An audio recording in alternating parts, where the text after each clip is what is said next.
I call Ian Lees-Galloway. Thank you very much, Mr Chairman. Well, let me start where the Minister left off. The Minister said that members on this side of the House only know how to borrow. That from a Minister of a government that has been in government for 7 long years and has borrowed for every single one of those 7 years.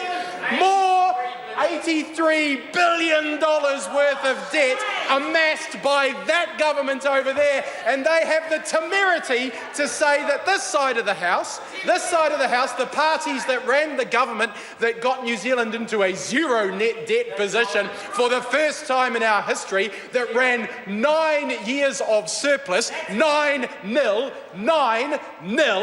that side of the House cannot lecture us about borrowing, because all they know how to do is borrow, and they borrow so that they can afford tax cuts for their rich mates.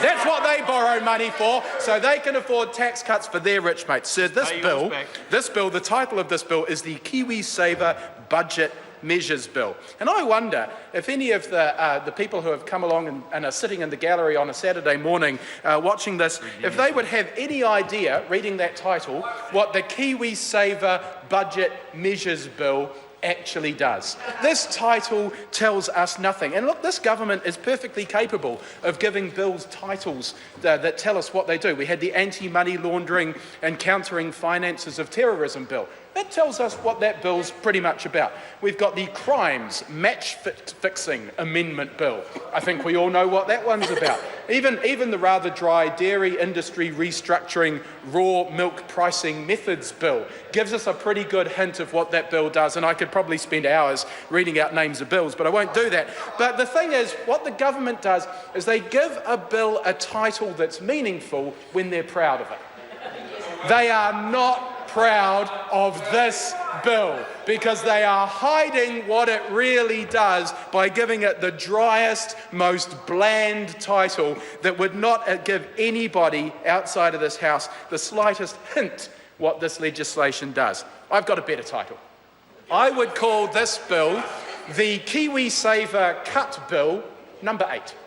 The KiwiSaver Cut Bill number 8, because what it does is implements the 8th cut to KiwiSaver that has occurred under this government in less than 7 years. 8 cuts in less than 7 years. No, we're not that surprised, because they hate KiwiSaver on that side of the House. They hated it when it was first brought in. They hate the idea of people in New Zealand saving for their future. It was the National Party under Muldoon that got rid of the Kirk government superannuation scheme. This country would be unrecognisable to us today if that superannuation scheme had remained in place. We would not be so desperately reliant on foreign capital if that superannuation scheme had been left in place. But the National Party doesn't think of the future.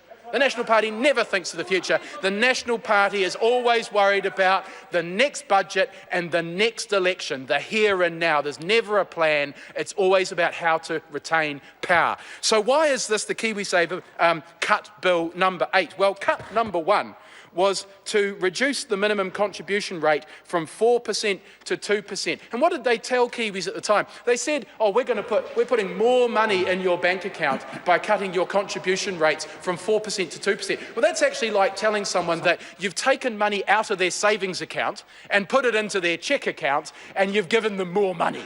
It just shows that this government, the only way they can think of getting more money into people's bank accounts isn't through economic growth, isn't through wage rises, it's from stealing from their superannuation scheme and putting it into their cheque account. That is the sum total of this government's plan.